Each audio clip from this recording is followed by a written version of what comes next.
Hi guys, this is Mrs. Karaz, trying to sound slightly more upbeat at your request, and here we are with Chapter 17, The West Transformed.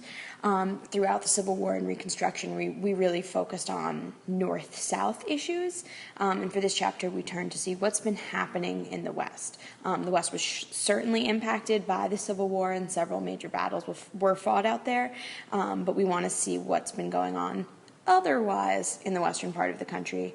And we start off with Section 1, Mining and Railroads. Exciting stuff. All right, so we begin this section with the Comstock Lode. In 1859, two prospectors, and prospectors are people who explore in search of gold and other minerals that they want to make money off of. These two prospectors found a large amount of gold in Sierra Nevada. And although these two prospectors found the gold, Henry Comstock was the guy who owned the land, and therefore he said the gold belonged to him. There was silver found mixed in with the gold, and over the next 20 years, the Comstock Lode produced $200 million worth of silver and made Nevada a central state in the mining industry. Why does this matter, you might ask? Well, if we're finding a big amount of ore, minerals that you can make money off of, essentially, a lot of people are going to start seeking more of it in the future, right? And this leads us to more exploration being done by prospectors. Valuable ore was found in Montana, Idaho, Colorado, South Dakota, and Alaska, and these finds excited the nation. People like the idea of getting rich quick. So many people might have aspired to be prospectors at this time. Problem was, few prospectors actually became rich from what they found. Ore was so deep underground that it was really expensive to get out. It required manpower, it required expensive machinery. So most prospectors didn't themselves have the money to actually harvest what they found and dig it up from the dirt. So they'd have to sell their claim for some money, but not as much as the ore and land itself could possibly be worth. We'll look at this more in class.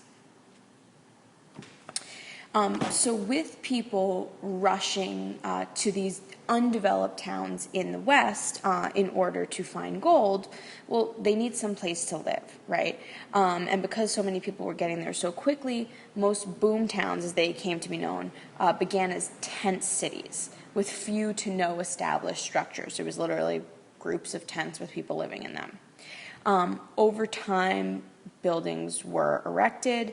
Hotels would be one of the first things. People had someplace to sleep. Stores that would sell goods that the prospectors needed.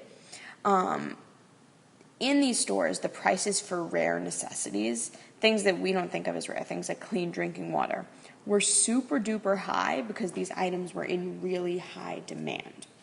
Boomtowns were called boomtowns, it should be said, because boom appeared overnight. And because they developed so quickly, there were opportunities for people that may not have had opportunities in the established states in the East. So women, for instance, had really good economic opportunities, in boomtowns.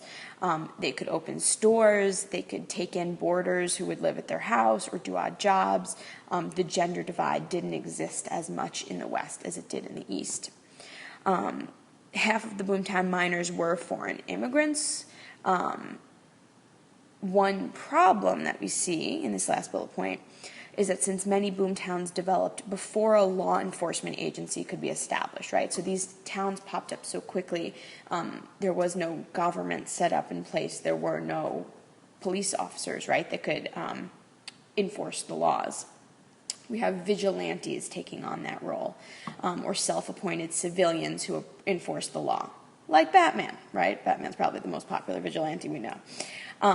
So these vigilantes in boomtowns didn't necessarily wear a mask and a cape, but they took it upon themselves to keep peace and make sure that people were playing by the rules. Moving on to a different boom, so that was looking at a boom in the mining world. Moving on to the railroad boom. So people want to move out west. It's not very efficient to do that at this time. So in order to make transportation easier, the government decides to offer subsidies to the railroad. And subsidies are grants of land or money, right? So instead of the government would be giving these things to the railroad to enable them to build more tracks. So for every mile of track that the railroad built, the railroad received 10 additional miles of land from the U.S. government. Eventually, railroads received over 180 million acres of land, and they also received federal loans that would help them build railroad tracks. We'll see what comes of this in class shortly.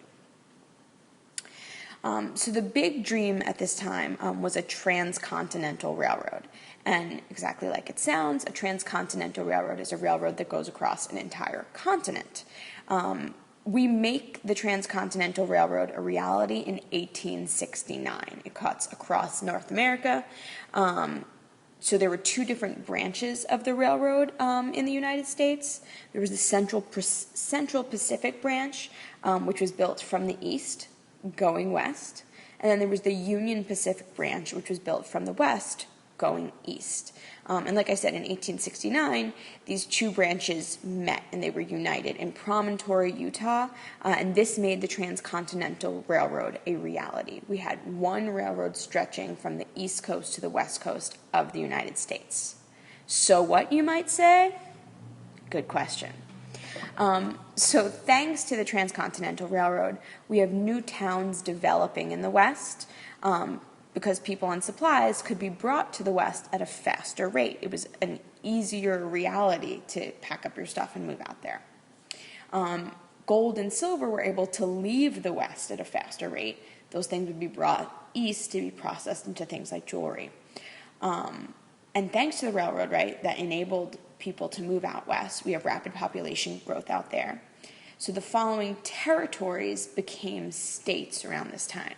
Nevada became a state in 1864, Colorado in 1876. 1889 was a big year. We added North Dakota, South Dakota, Montana, and Washington.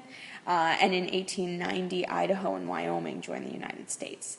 So as you could see, the railroad itself had really big effects on our nation as a whole.